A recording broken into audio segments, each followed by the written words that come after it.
Okay, so we have some people that have come into the shop that may or may not live here. So I want to kind of keep this hush hush because there's a lot of neat things that are going on here right now. I was just walking by and I saw two fellas that were wearing active leisure wear, and that's a signal that they're working on important things.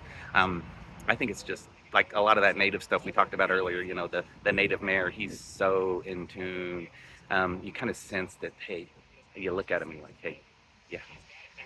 So they're in there working on probably some kind of hockey stick growth kind of model.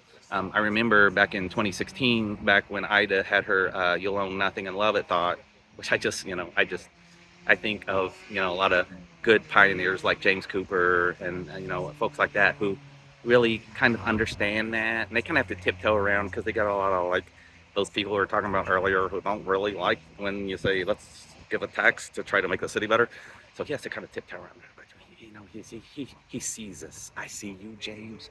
So these guys are in there and they're wearing active leisure wear, and I would speculate that they're trying to come up with the next Casper mattress. You remember when all those mattresses were coming out? You had like Casper and you had like purple and you had a new one every week. Well, what that was is you create like 40 of them, and one of them gets that hockey stick growth, and a private equity firm buys it, and you can be right 2.5% of the time and still make a lot of money.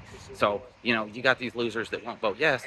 They have to be right every time. We only have to be right one out of 40 times, maybe even 50. And those guys are in there doing that. We need to support them, and we need the clean design so that just in case they think of something sad or bad, their brain won't fragment the pain, like those losers over there who will probably like sit in bed and they'll be sad and they'll probably maybe take a shower every now and then. A lot of times they're like, I'm sad, I don't want to work, and who needs that? We need the vibrancy of Wheeler Park and these fellows who are plugging away on their computers trying to create the next great hockey stick growth, which will create value. It will create, like I said, with the derivative store has a man that cleans the derivative store, a man who builds the derivative store, a man who helps the derivative store with their HR issues, and you're telling me that's not good? You got, I don't even know what to say.